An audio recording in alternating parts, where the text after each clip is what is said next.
Eh, Perfecto, listo, ¿puedo empezar a Sí, desarrollar el tema ya? adelante, pastor. Muchas gracias. Bueno, encantado de poder compartir con todos este tiempo de aprendizaje. Eh, el título propuesto para esta ocasión es eh, En el principio, apuntes sobre Génesis 1. Y para iniciar quisiera rápidamente referirme al título y al abordaje como de manera introductoria. Cuando hablo del título, está colocado este título de manera muy intencional.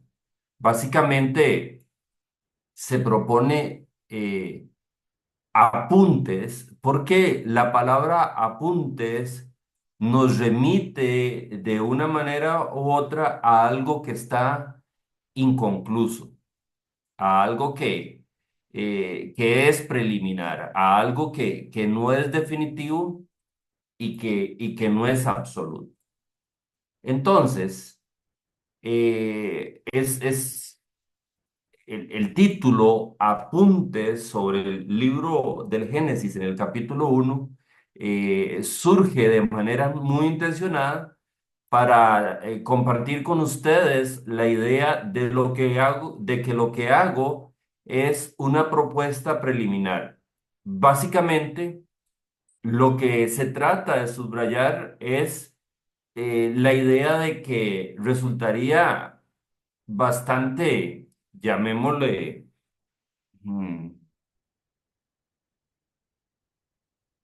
soberbio, voy a utilizar esa palabra que es un poco fuerte, resultaría bastante soberbio tratar de hacer un planteamiento sobre el primer capítulo del Génesis en términos de algo absoluto. Es un capítulo quizás de los más complicados de la escritura, ¿verdad? Y que en sí es un capítulo cuyo acercamiento debe realizarse teniendo en cuenta una serie de variables, inclusive una serie de ciencias alternativas y periféricas a las ciencias bíblicas que definitivamente tendrían que aportar cosas sobre lo que ahí se escribe.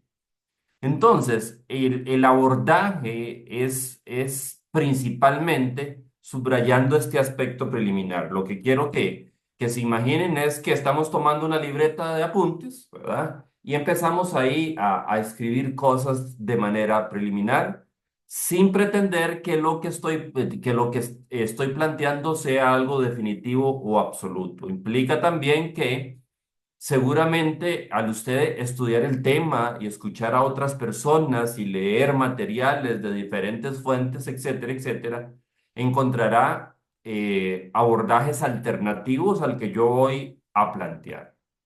Seguramente legítimos, tanto como yo considero que el planteamiento que voy a realizar es igualmente legítimo. Entonces, en este tiempo quisiera que pudiéramos compartir acerca de tres preguntas o tratar de evacuar tres preguntas fundamentales. La primera de ellas es cómo está estructurado el texto de Génesis 1. Entonces, la primera pregunta que quisiera que pudiéramos evacuar en esta noche o a la que nos podamos, a las que nos refiramos en esta noche es acerca de la estructura del texto. En segundo lugar, quisiera referirme a la intención con la que el texto fue escrito, ¿verdad? Esa sería nuestra segunda pregunta a intentar responder. Y la tercera pregunta sería, ¿qué nos enseña el texto?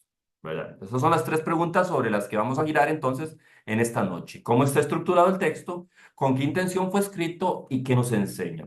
Para referirme al tema, voy a valerme de la versión Reina Valera 1960, principalmente porque es la más utilizada en la tradición cristiana evangélica, que es donde yo, por lo menos a nivel de filiación religiosa, me coloco, me pongo como cristiano evangélico, ¿verdad? Entonces, entrándole a la primera pregunta, ¿cómo está estructurado el texto de Génesis capítulo uno? Bueno,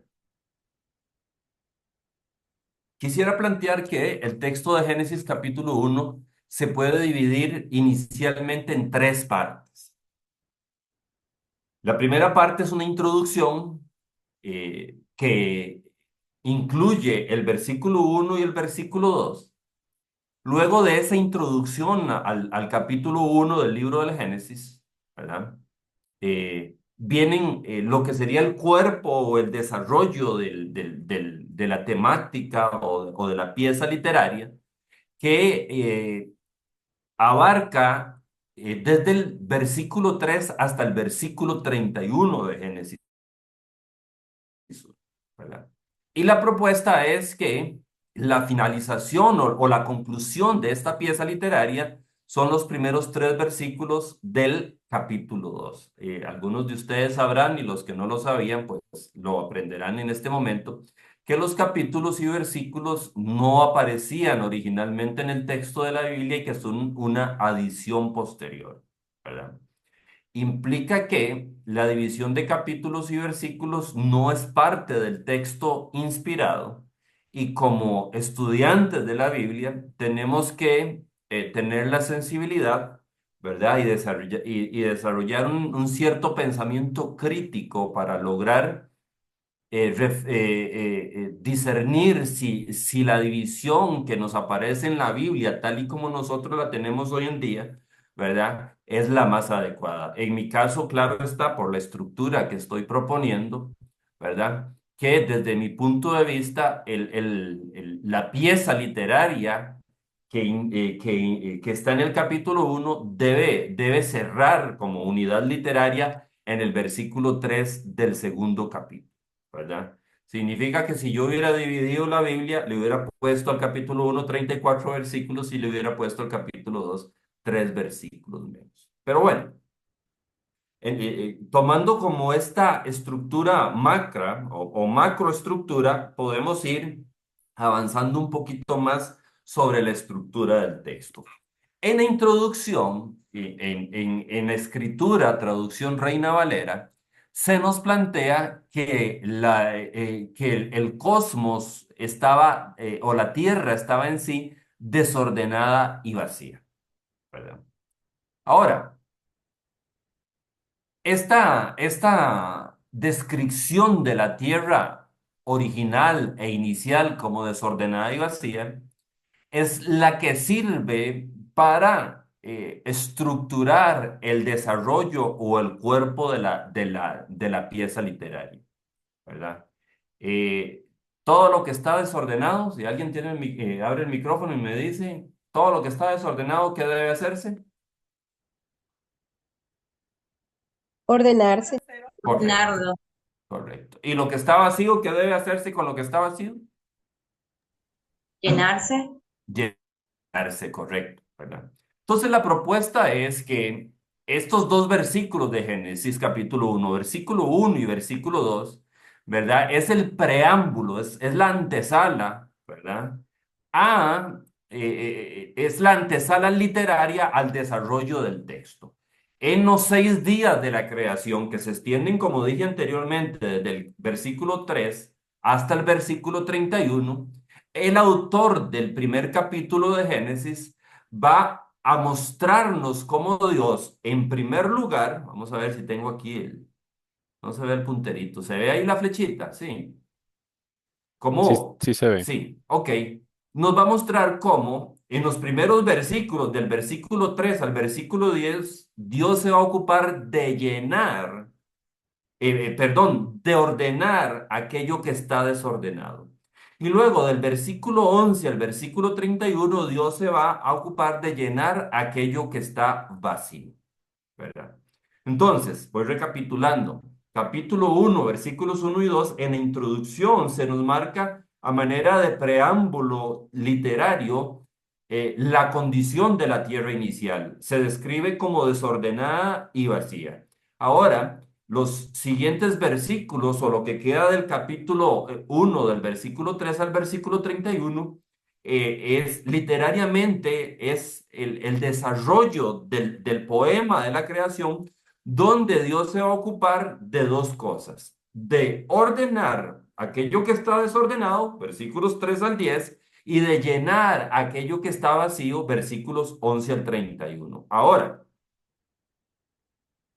en el texto se propone una técnica literaria, ¿verdad? Una técnica literariamente hablando para ordenar lo que está desordenado.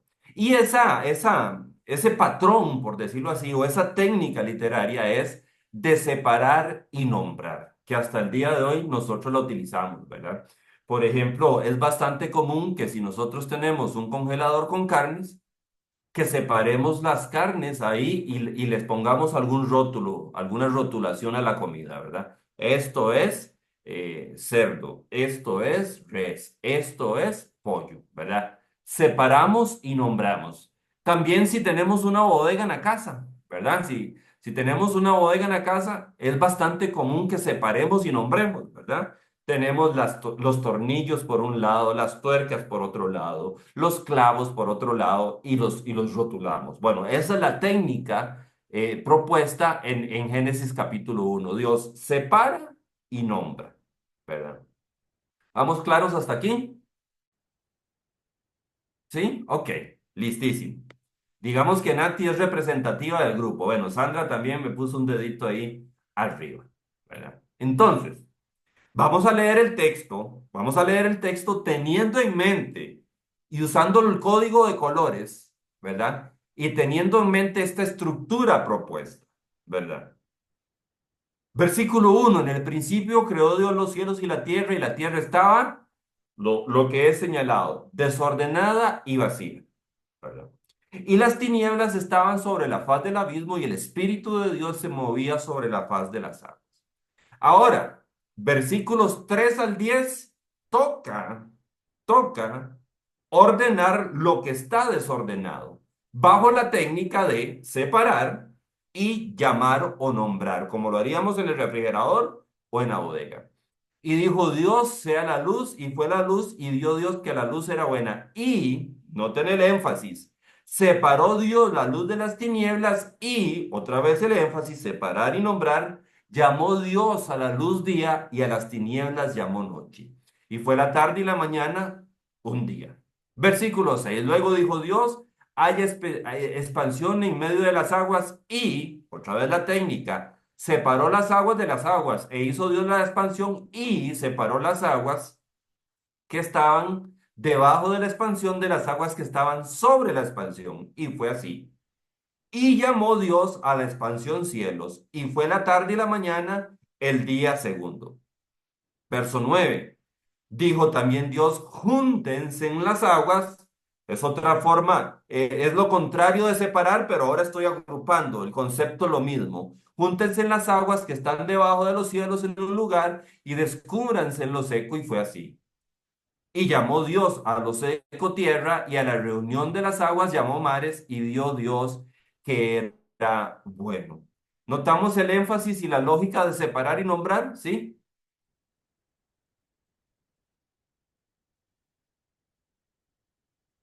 ¿Sí? Deditos arriba o abajo. Sí, dice Guillermo. Ok, dice Lenin que también. Ok, listo. Hasta aquí entonces predomina en la lógica literaria del texto que Dios está ordenando lo que estaba desordenado. Ahora, sigue un énfasis, no es absoluto porque pueden aparecer todavía elementos de orden, pero ahora sigue el énfasis en llenar lo que está vacío. Versículo 11. Después dijo Dios, y viene la lógica de llenar predominantemente: produzca la tierra hierba verde, hierba que dé semilla, árbol de fruto que dé fruto según su género, que su semilla esté en él sobre la tierra. Y fue así. Produjo pues la tierra hierba verde, hierba que da semilla según su naturaleza, y árbol que da fruto, cuya semilla está en él según su género. Y vio Dios que era bueno, y fue la tarde y la mañana del día tercero. Luego dijo Dios, haya lumbreras. Sigue Dios llenando lo que está vacío, en la expansión de los cielos para, otra vez la técnica separar, el día de la noche y sirvan de señales para las estaciones, para días y años, y sean por lumbreras en la expansión de los cielos para alumbrar sobre la tierra. Y fue así. Sigue Dios llenando. E hizo Dios las dos grandes lumbreras. La lumbrera mayor para que señoree en el día y la lumbrera menor para que señoree en la noche. Sigue Dios llenando lo que está vacío. Y hizo también las estrellas y las puso Dios en la expansión de los cielos para alumbrar sobre la tierra y para señorear el día en el día y en la noche y para separar la luz de las tinieblas. Y vio Dios que era bueno y fue la tarde y la mañana del día 4. Verso 20. Dijo Dios, sigue Dios llenando, produzcan las aguas seres vivientes y aves que vuelen sobre la tierra, en la abierta expansión de los cielos. Y creó Dios los grandes monstruos marinos y todo ser viviente que se mueve que las aguas produjeron, según su género, y toda ave alada según su especie, y vio Dios que era bueno. Y Dios los bendijo diciendo, fructificad y multiplicados, llenad las aguas de los mares y multiplíquense las aves en la tierra. Y fue la tarde y la mañana el día quinto. Luego dijo Dios, produzca la tierra seres vivientes según su género, bestias y serpientes y animales de la tierra según su especie, y fue así. E hizo Dios animales de la tierra según su género, y ganado según su género, y todo animal que se arrastra sobre la tierra según su especie. Y vio Dios que era bueno. Entonces dijo Dios, hagamos, verso 26, hagamos al hombre a nuestra imagen, conforme a nuestra semejanza, y señoree en los peces del mar, en las aves de los cielos, en las bestias, en toda la tierra y en todo animal que se arrastra sobre la tierra. Versículo 27. Aquí está terminando Dios de llenar todo lo que estaba vacío. Y creó Dios al hombre a imagen de Dios lo creó, varón y hembra los creó. Y los bendijo Dios y les dijo, fructificad y multiplicados, llenad la tierra y sojuzgadla y señoread en los peces del mar, en las aves de los cielos y en todas las bestias que se mueven sobre la tierra. Y dijo Dios, he aquí que os he dado toda planta que da semilla, que está sobre toda la tierra, y todo árbol en que hay fruto y que da semilla os serán para comer. Y a toda bestia de la tierra y a todas las aves de los cielos y a todo lo que se arrastra sobre la tierra en que hay vida, toda planta verde le será para comer. Y fue así. Y vio Dios todo lo que había hecho, y he aquí que era bueno en gran manera, y fue la tarde y la mañana del día sexto. Aquí está la conclusión de la pieza literaria, el día séptimo, que ya se adentra en el capítulo 2. Fueron pues acabados los cielos y la tierra y todo el ejército de ellos, y acabó Dios en el día séptimo la obra que hizo, y reposó el día séptimo de toda la obra que hizo. Y bendijo Dios al día séptimo y lo santificó, porque en él reposó de toda la obra que había hecho en la creación. Entonces, aquí tenemos el cuadro más amplio de la estructura literaria del libro, del primer capítulo de Génesis. Vea que estamos todavía respondiendo a la primera pregunta. ¿Cómo está estructurado el texto? Fue la primera pregunta que se planteó. Entonces, la propuesta es que esta pieza literaria tiene tres partes fundamentales. Una introducción, un desarrollo o cuerpo y una conclusión. Que va la introducción del versículo 1 al versículo 2, el desarrollo o el cuerpo del versículo 3 al versículo 31 y la conclusión del capítulo 2 versículo 1 al versículo 3. Ahora, en esta introducción es la antesala de la estructura literaria del texto que sirven como marcadores literarios para mostrarnos cómo el autor bíblico va a estructurar el texto. ¿De qué manera nos lo marca? Dándonos la información o diciéndonos que la tierra está desordenada y vacía, y por lo tanto creando en el lector o escucha del texto, ¿verdad?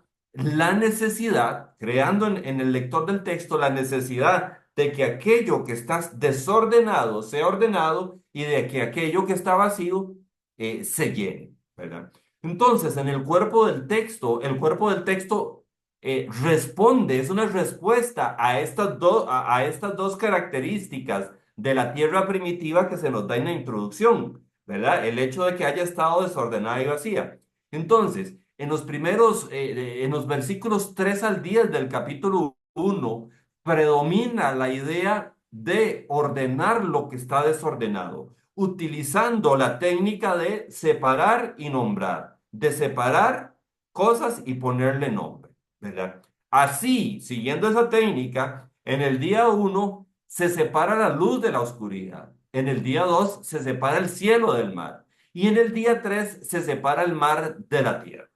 Ahora, en ese mismo día 3, pero ahora en el versículo 11 hasta el versículo 31, iniciando en el día 3, ya viene la segunda tarea. Ya sé que es la que predomina, ¿verdad? Ya está principalmente todo ordenado, ahora toca llenar. Entonces, en el día 3 se crean las plantas, en el día 4 se crea el sol, la luna y las estrellas, en el día 5 se crean las criaturas marinas y las aves, y en el día 6 se crean las criaturas terrestres y el ser humano.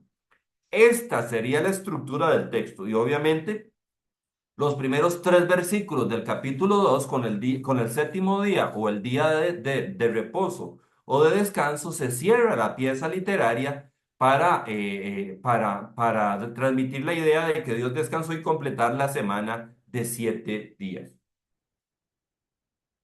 ¿Está clara la estructura del texto propuesta? ¿Sí?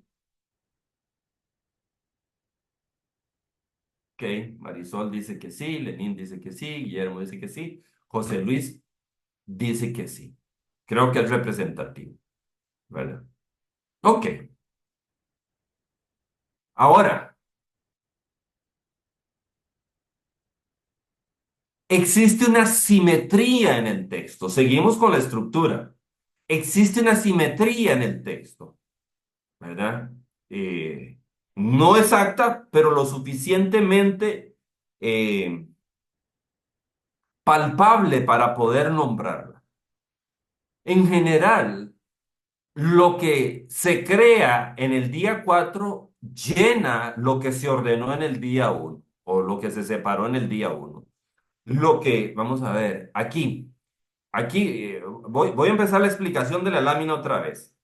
Tenemos dos títulos, separar a la izquierda y llenar a la derecha. Espero que se esté viendo la flechita. Separar y llenar. Lo que se separa en el día uno, o sea, el día de la noche, ¿verdad? Se llena con lo que se crea en el día 4, el sol, la luna y las estrellas. Lo que se separa en el día 2, las aguas de arriba y las aguas de abajo, ¿verdad? Se llena con lo que se crea en el día 5, aves y criaturas marinas, ¿verdad? Y lo que se separa en el día 3, el agua de la tierra, se llena con lo que se crea en el día 6, ¿verdad? Animales terrestres y el hombre. Entonces, existe una simetría, de manera que el día uno se corresponde con el 4, el día 2 se corresponde con el 5 y el día 3 se corresponde con el 6. ¿Clara esta lámina también? Sí, sí, sí. Sí, sí. Pregunto mucho porque para mí es muy importante que vayamos llevándolo al día. Entonces, a nivel estructural, ¿verdad? Tenemos también simetría dentro del texto, ¿verdad? En estructura también predomina el 7 y sus múltiplos, ¿verdad? No siempre, no siempre se van a reflejar en nuestras Biblias en español, porque, por ejemplo, en las traducciones de equivalencia dinámica, ¿verdad? No siempre se va a traducir el texto, digamos, de manera tan formal que se reflejen estas características literarias. Pero en el texto hebreo, ¿verdad? Existen 7 días de creación. La palabra Dios aparece 35 veces, o sea, 7 por 5. La palabra tierra aparece 21 veces, o sea, 7 por 3, ¿verdad? Y Dios declara 7 veces que lo que Él hace es bueno. Aunque curiosamente, en el día 2, ¿verdad? Y en el día 7 no aparece la evaluación de lo que es bueno, pero aparece 2 veces en el día 3 y en el día 6, ¿verdad? Pero entonces parece que no fuera casual dentro de la pieza literaria que el escritor bíblico haya querido jugar con el sentido bíblico del número 7, utilizándolo como tal o o utilizando sus múltiplos en la estructura del texto. Además de esto, cada día individual también tiene una estructura interna, ¿verdad? Una secuencia interna que es repetitiva, es un patrón, ¿verdad? Compuesto de 5 partes. La introducción, y dijo Dios, sea la luz, y dijo Dios, hagamos al hombre, y dijo Dios, etc. El mandato, sea la luz, júntese en las aguas, etcétera. El cumplimiento del mandato de Dios, y fue la luz, y fue así, etcétera, etcétera. La evaluación de eso que se hace fue bueno, en el sentido de que es apropiado para un fin, no bueno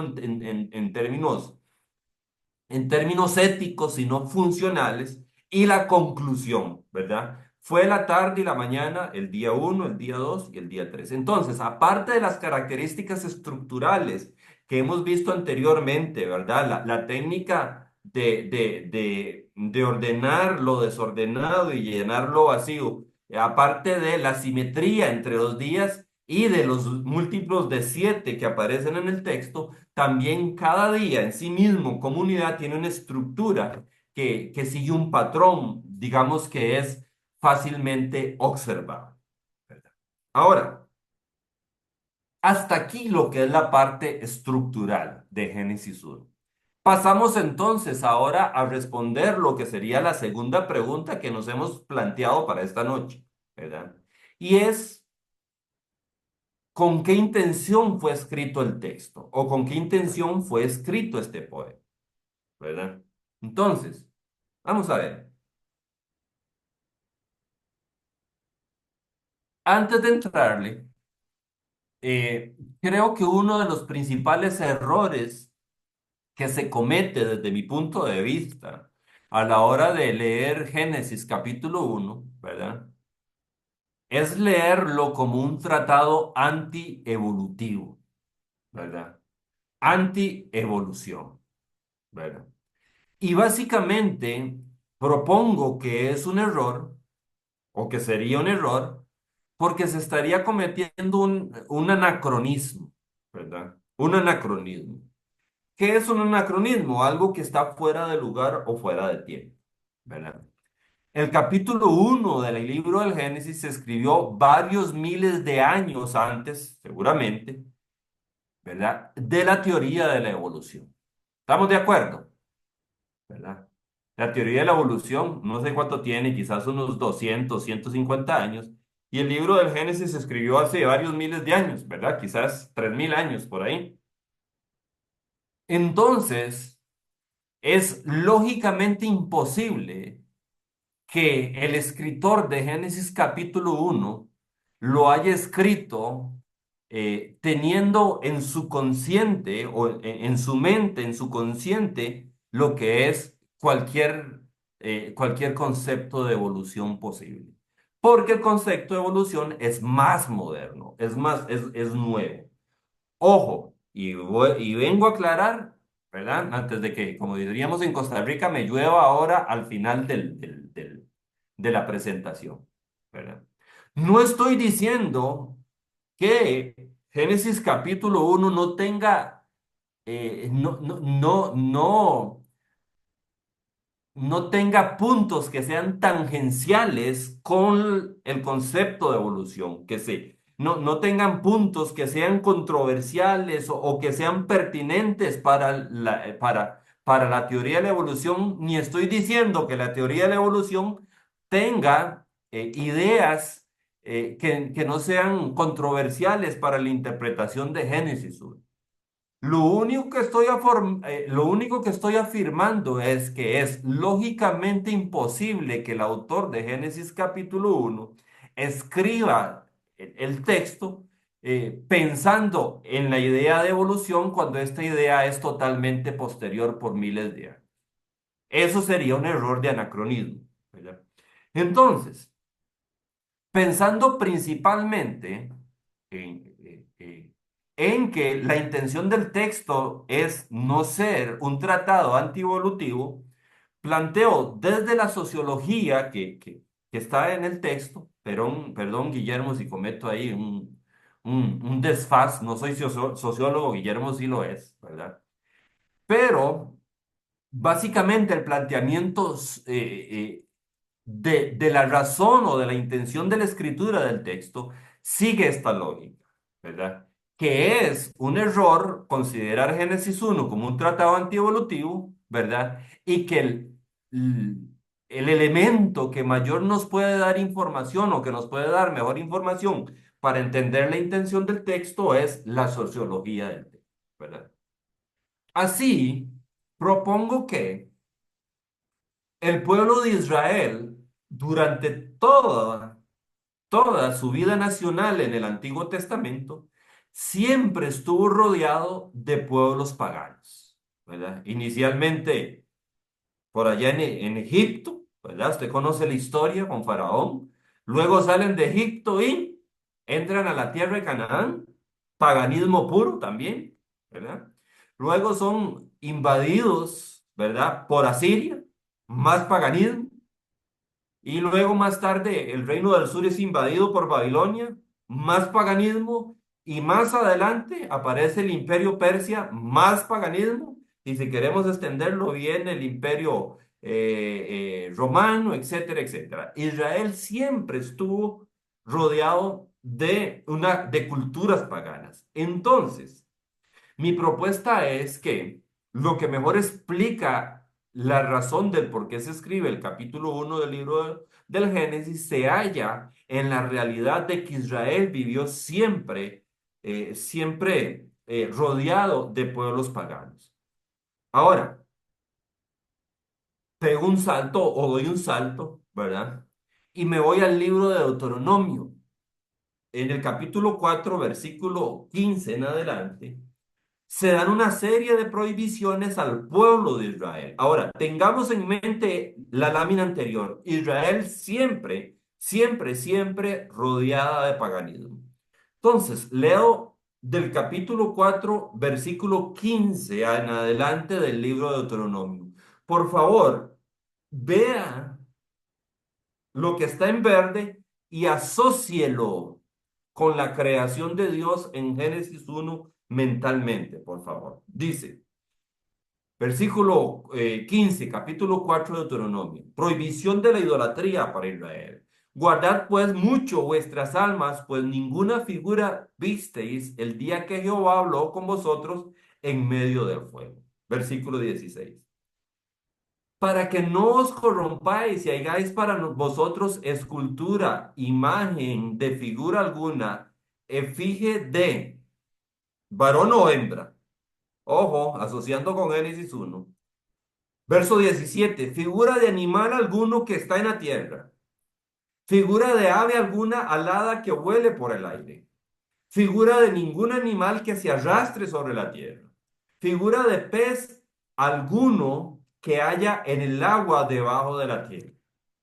No sea que alces tus ojos al cielo, seguimos asociando con Génesis 1, y viendo el sol y la luna y las estrellas y todo el ejército del cielo, seas impulsado y te inclines a ellos y les sirvas, porque Jehová tu Dios los ha concedido a todos los pueblos debajo de todos los cielos. Cuando uno extrae de la prohibición de la idolatría de Deuteronomio los elementos que se prohíben, va a encontrar una correspondencia. En Deuteronomio se prohíbe en el mismo, en un orden determinado, ¿verdad? Ciertos elementos que se corresponden inversamente con el orden de la creación de Dios en la parte de llenar la tierra, ¿verdad? Entonces, en primer lugar, en Deuteronomio 4 se prohíbe hacer imágenes o adorar o hacer imágenes de hombre, mujer y animales terrestres. Esto que se prohíbe primero fue lo que Dios creó en el día 6. Luego, en el texto de Deuteronomio, en segunda instancia se prohíbe el hacer imágenes y la adoración de aves, reptiles y peces, que fue precisamente lo que se creó en el día 5. Y finalmente, en el libro de Deuteronomio, en la prohibición sobre la idolatría, se prohíbe la adoración del sol, la luna y las estrellas, que fue precisamente lo que se creó en el día 4. ¿Me van siguiendo? Sí, ok, ok. Entonces,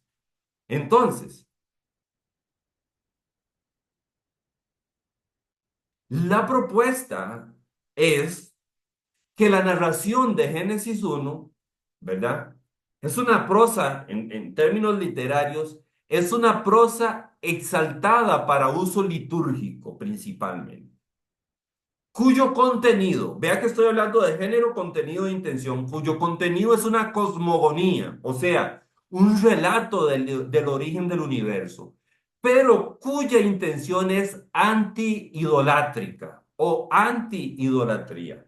Básicamente, entonces, en Génesis 1, el escritor inspirado está diciendo, ¿verdad? Al pueblo de Israel rodeado de pueblos paganos, ¿verdad? No adoren, ¿verdad? Ni personas, ni imágenes de personas, ni animales, ni el sol, ni la luna, ni las estrellas, porque todo eso es creación y solo Dios es creador. O sea, Dios creó todas esas cosas. ¿Ah? Me van siguiendo con la correspondencia entre el relato de Génesis 1 y la prohibición de la idolatría, ¿sí? Esa entonces sería la propuesta. La narración de Génesis 1, desde el punto de vista de género literario, es una prosa exaltada para uso litúrgico. Desde el punto de vista del contenido temático, del tema como tal, es una cosmogonía, o sea, un relato del origen divino, del universo, ¿verdad? Del origen divino del universo, pero la intención es antiidolátrica, o sea, la intención del texto es mostrarle a el Israel que está rodeado de pueblos paganos que adoran, que hacen figuras de animales, que adoran al sol, que adoran a las estrellas, que hacen figuras humanas, ¿verdad? Por ejemplo, en Egipto, que el faraón era considerado como un dios, cosas de ese tipo. Entonces, Génesis 1 está escrito para decirle al Israel que está rodeado de pueblos paganos, mire, no adoren lo que los pueblos paganos adoran, porque todo eso es creación de un único creador y Dios verdadero con mayúscula, Dios con mayúscula, ¿verdad? Que es Yahvé. Esas cosas que los pueblos paganos, sea en Canaán, en Egipto, en Asiria, en Babilonia, en Persia, adoran, son eh, dioses con minúscula, por decirlo así, o son creación. El único Dios verdadero, creador de todas las cosas, es Yahvé. Ahora, he tratado en este tiempo de responder cuál es la estructura literaria del texto y cuál es la intención del texto. Pasamos a la última pregunta. ¿Qué nos enseña el texto? ¿Verdad? Básicamente, el texto nos enseña y planteo 7 cosas. No son exhaustivas, seguramente habrán otras enseñanzas en el texto, pero quisiera subrayar estas 7. Primero, que Dios es el creador de todo, que Dios hizo todas las cosas. Dos, que Dios es soberano, dueño y gobernante de todo. Claro, al ser creador, adquiere el derecho, ¿verdad?, de gobernar todas las cosas. Tercero, que Dios hace solo lo que le corresponde a cada día, ¿verdad? El texto dice que el primer día Dios hizo una cosa, el segundo otra cosa, el tercero otra cosa. Mire, esta es la parte que de manera devocional más me desafía a mí, porque yo soy, no sé si ya Guillermo lo ubica el término, lo que diríamos en Costa Rica, un atacado, ¿verdad? Si yo hubiera sido Dios, duro, en lugar de 7 días, 7 segundos, ¿verdad? Es así, papito, a ver, sol, venga, soque, solcito, apúrese, porque viene la luna detrás, animales, aquí es saliendo todo rápido, ¿verdad? Pero Dios nos enseña que hay un tiempo para cada cosa, ¿verdad?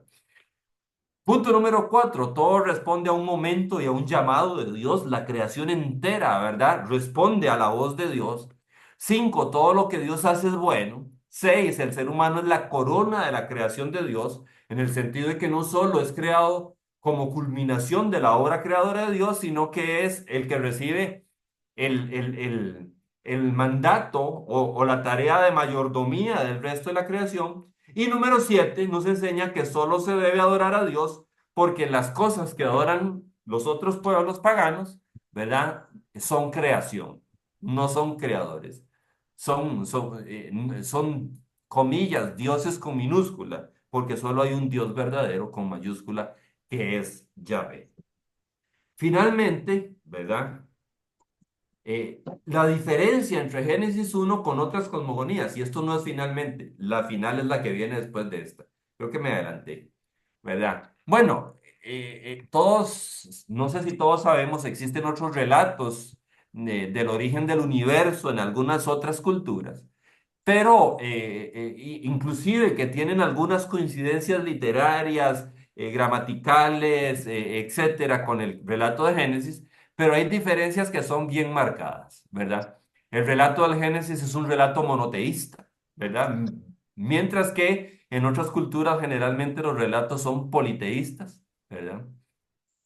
En el relato del Génesis, la creación responde a un Dios que es santo, justo y bueno. En otros relatos, en otras cosmogonías, los dioses son hedonistas.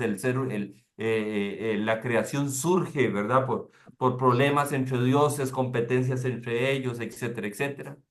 Primer relato, el relato del primer capítulo del libro del Génesis es, entre todas las cosmogonías, de las que tiene mayor plausibilidad científica. Perdón, no sé si alguien me dijo algo, o si sigo. Hermano, adelante. Ok. No, De todas las cosmogonías, la del Génesis es la que tiene una mayor plausibilidad científica, ¿verdad? De acuerdo a los descubrimientos de la ciencia moderna, ¿verdad? Y el capítulo 4 del libro del Génesis sigue estando vigente, no se ha vuelto obsoleto, ¿verdad? Millones de cristianos en el mundo creemos en la vigencia de Génesis capítulo 1, mientras que las otras cosmogonías son universalmente aceptadas como relatos ficticios, ¿verdad? Simplemente valorados como como literatura antigua como tal, ¿verdad? Sin ningún tipo de creencia en la vigencia de ese tipo de relatos, ¿verdad? Y ahora sí termino con esto. Es una nota devocional, ¿verdad? Y tiene que ver básicamente de cómo la doctrina de de la creación es utilizada posteriormente en los relatos bíblicos, ¿verdad? Para sustentar el accionar de Dios, bajo una lógica rabínica. Se me olvidó el nombre, chicos, qué pena, si se me recuerdo se las digo. Pero básicamente responde a la lógica del que el que hace lo mayor hace lo menor. O sea, el que puede hacer lo mayor puede hacer lo menor. Esa es la lógica del razonamiento rabínico, ¿verdad? Vengo con ejemplos propios de nuestro contexto y luego me voy al texto bíblico, ¿verdad? Por ejemplo, es lógico que que el que puede correr 5 kilómetros pueda correr uno. ¿Estamos de acuerdo? Si alguien puede correr 5, puede correr uno. Si alguien puede levantar 10 kilos, puede levantar 5. Esa es la lógica. El que puede hacer lo más o lo más complejo, puede hacer lo menos complejo o lo menos.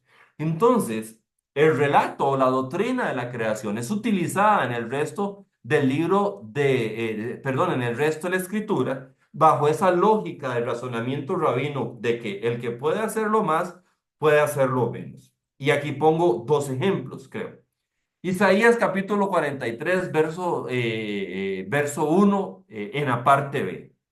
Creo que todos hemos leído y estudiado el texto, lo conocemos. Dice, no temas que yo te he redimido, te he llamado por tu nombre, tú eres mío. Cuando cruces las aguas, yo estaré contigo.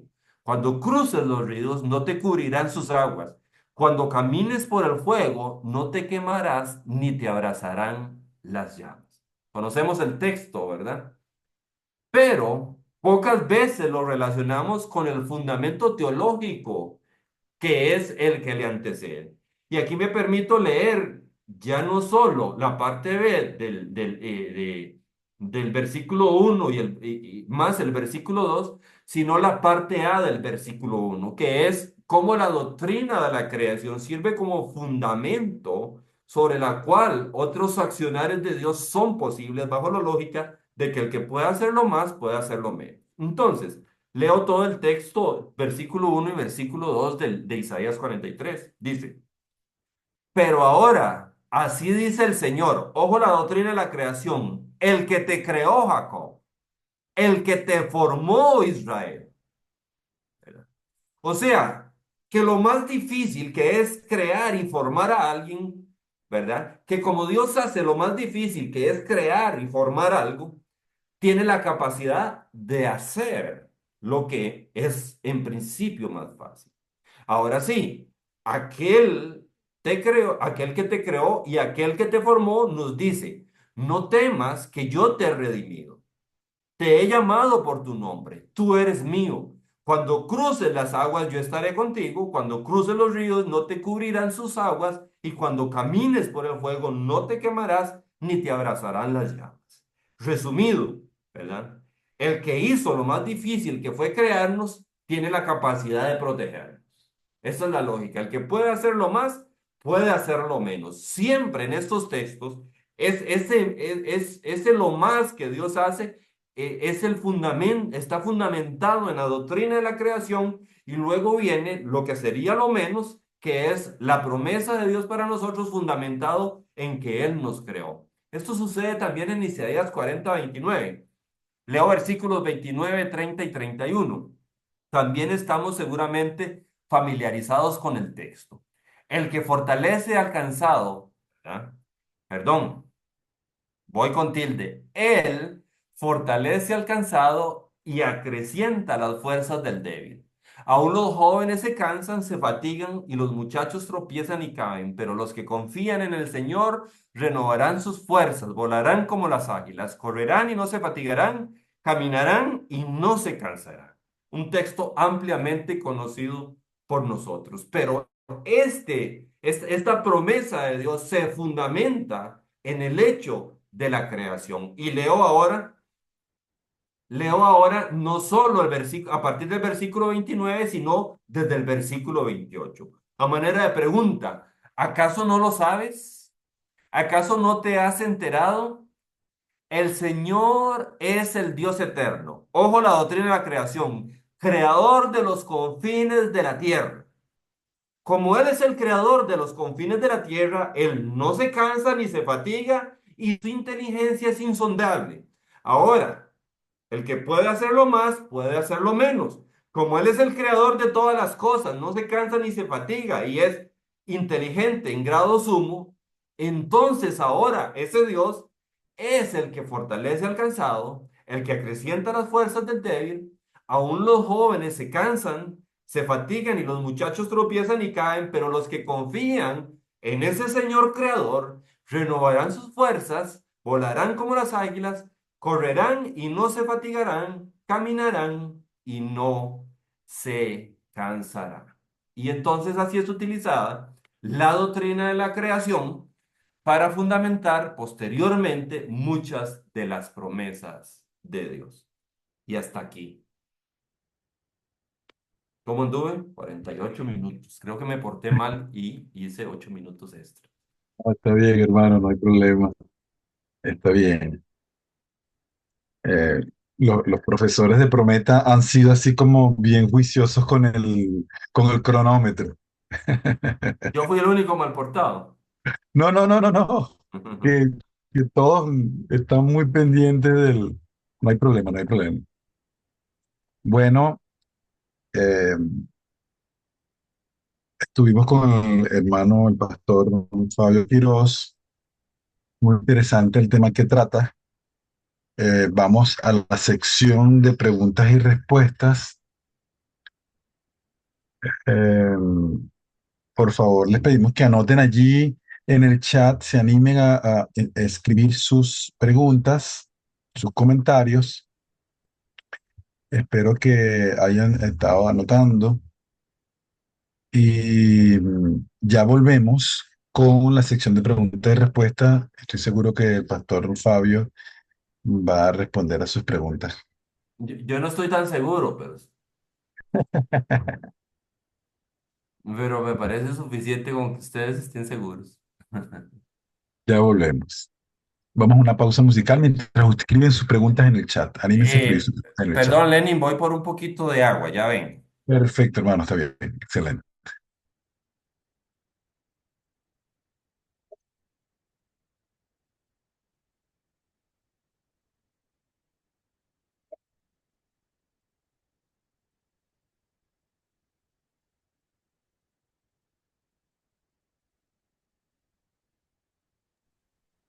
Lenín. Acércame más a tu gloria y majestad. Despierta mi espíritu, sáciame más de ti. Mi corazón siempre estará dispuesto para ti.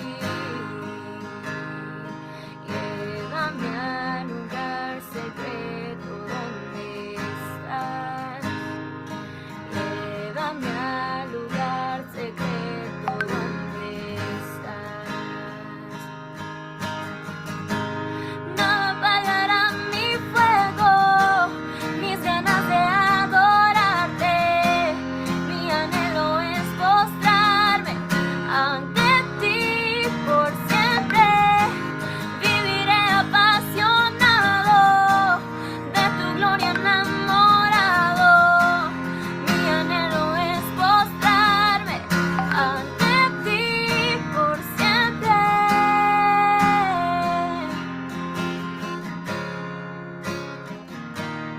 Llévame al lugar secreto donde estás. Acércame más a tu gloria y majestad.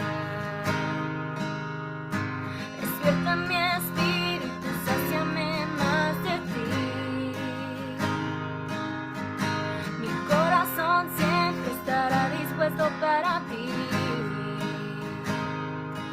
Llévame al lugar secreto donde estás. Llévame al lugar secreto donde estás. Nada apagará mi fuego, mis ganas de adorarte. Mi anhelo es postrarme ante ti por siempre. Viviré apasionado de tu gloria enamorado. Mi anhelo es mostrarme ante ti por siempre.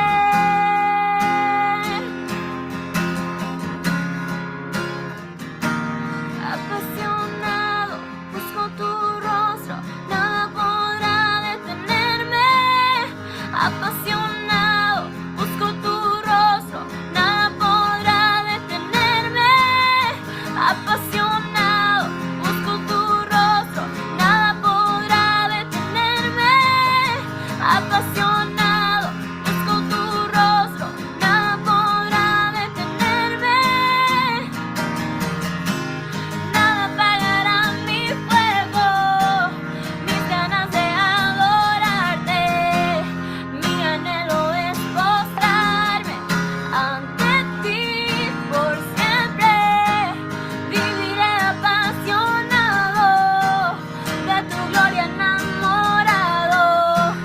Mi anhelo es postrarme ante ti por siempre. Ante ti por siempre. Ante ti por siempre. Bueno, estamos de vuelta. Ya está con nosotros el pastor Fabio. Bueno, vamos a la sección de preguntas y respuestas. Flor está haciendo un curso allá en California que siempre nos ayuda en alguna parte de este momento. Eh, Bueno, Hoy con nosotros va a estar el pastor que ya tiene varios días ayudándonos en esta sección. El pastor José Canaifati. Adelante, pastor. Dios les bendiga. Bueno, gracias, profesor Fabio, pastor, por bendecirnos con tan excelente tema. Vamos a compartir algunos comentarios. Pueden hacer también sus preguntas por el chat. ¿Ok? Entonces, tenemos acá algunas de las preguntas. ¿Ok? Marisol nos comenta, Tohu Bohu, estado primordial de la tierra antes de que Dios comenzara a dar forma y llenarla con vida de un mundo desorganizado, caótico y vacío, sería ordenado y llenado con propósito y vida. ¿Ok? Les animamos que puedan ir colocando sus preguntas allí. ¿Ok? Ok, otra de las preguntas o comentarios de nuestra hermana Nereida dice, excelente conferencia, muchas gracias, maestro. Ha sido de gran bendición ya que el auditorio, hay varios alumnos del Centro de Formación Ministerial de la Iglesia Las Acacias, mil gracias y bendiciones. Creo que el tema nos quedó claro. No sé si hermano Guillermo quisiera realizarle algún comentario o pregunta al pastor Fabio. No, bueno, agradecer más que todo a Fabio por esa excelente conferencia, ponencia que él tuvo hoy con nosotros. Creo que la mayoría de los que estamos aquí creo que no habíamos visto Génesis uno así como él lo planteó, ¿verdad? Entonces creo que nos plantea un desafío importante, sobre todo el poder verlo desde el contexto y también en la estructura, ¿verdad? Cómo está estructurado, el poder ver que Dios inspiró a estos hombres y les dio pues una estructura y un orden, no fue al azar, ¿verdad? Entonces, bueno, me llevo muchas cosas, agradeciendo a Fabio también por este tiempo, pero preguntas no tengo. No sé si hay alguien que tiene alguna pregunta. ¿Qué pudiera decirle el pastor Fabio a aquellos que dicen que Génesis es un libro de fábula?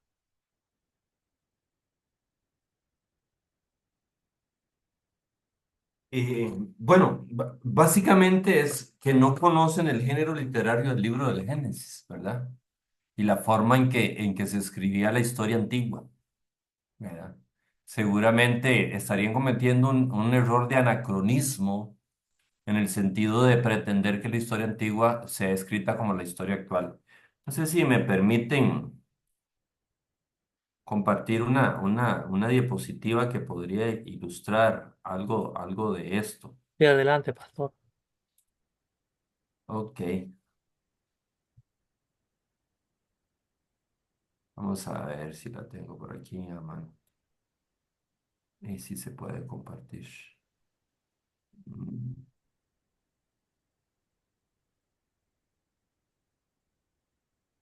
Me dice si la ven, hermanos. Que todavía no, pastor. Ahora sí, Ahí se ve. se está cargando. Ya.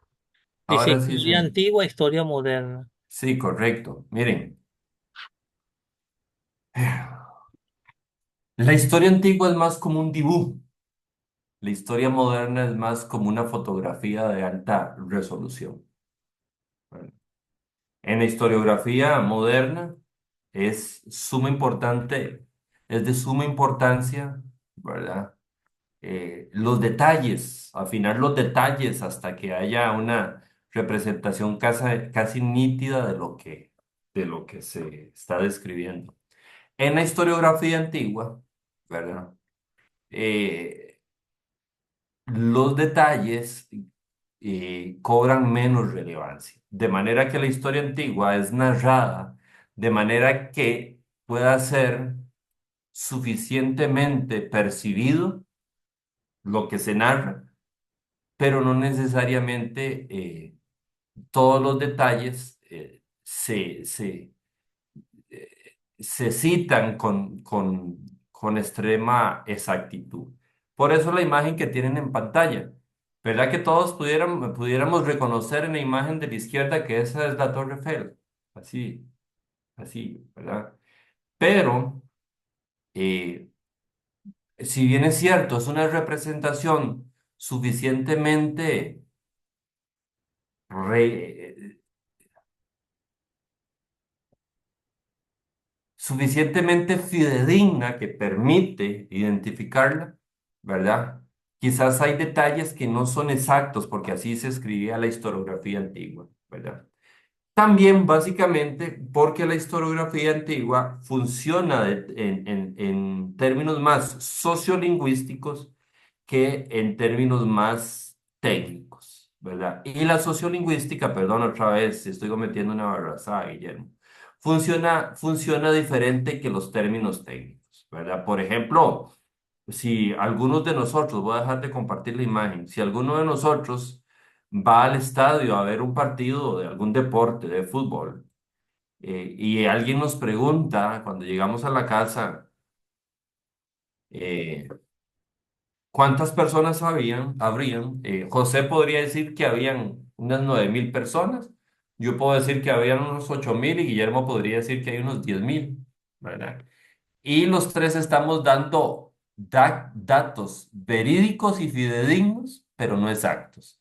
El único que tiene el dato exacto como tal es quien cuenta oficialmente en la taquilla del evento deportivo, fútbol, baloncesto, voleibol, como se llame, cuántas personas exactas entraron, ¿verdad? Entonces, José, las personas que tratan el libro del Génesis o la Biblia como fábula, ¿verdad? Generalmente no entienden o tal vez cuáles son los géneros literarios en la Biblia, cómo funcionaba la historiografía antigua, no diferencian entre veracidad y exactitud. Algo puede ser cierto sin ser exacto, algo puede ser veraz sin ser exacto, y seguramente su oposición es más ideológica que técnica.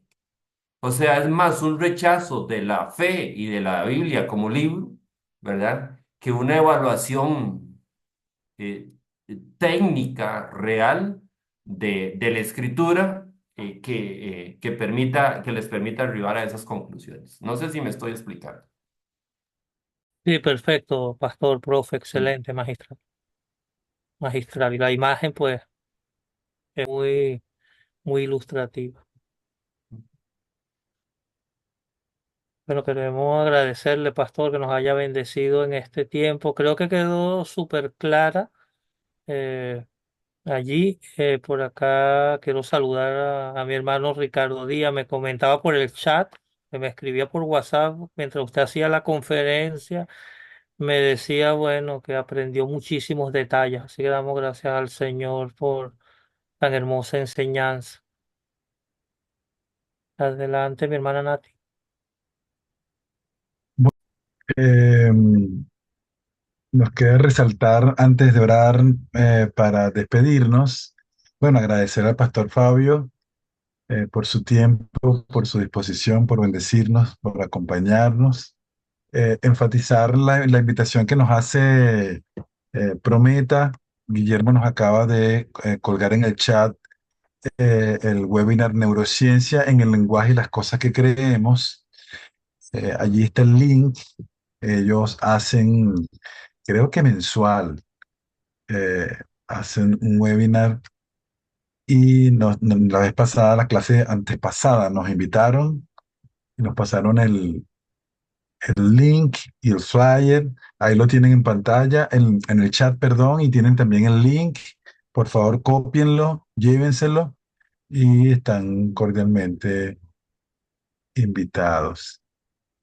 Sí, mensualmente, como dices, Lenin, disculpa, mensualmente Sí, tenemos un webinar y esta vez este webinar que es organizado vamos a decir, por el campus del Cono Sur, que es digamos, se está organizando un campus en todo lo que tiene que ver con Chile, Argentina, Uruguay. Y este hermano es el doctor Moisés Rifo, que él eh, vive actualmente en Santiago, en Chile. ¿Ok? Él es chileno, vivió en Argentina por mucho tiempo y ahora pues él va a dar este webinar. perfecto.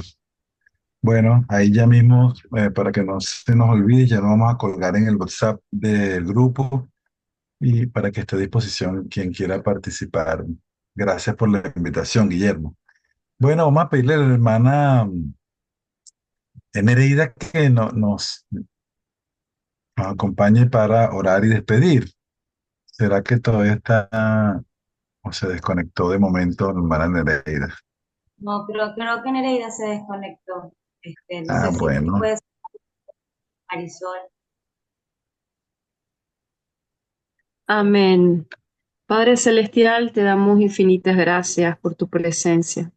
Señor, tu palabra retumba en medio de las escrituras, Señor. Nos los has dado, Señor, para dar vida, para entender cuán grande y maravilloso el Dios sempiterno, el poderoso, el eterno. Gracias, Padre, por esta conferencia, por el hermano Fabio, por su familia, por su ministerio, por todos los hermanos aquí reunidos y todas las familias aquí representadas, Señor.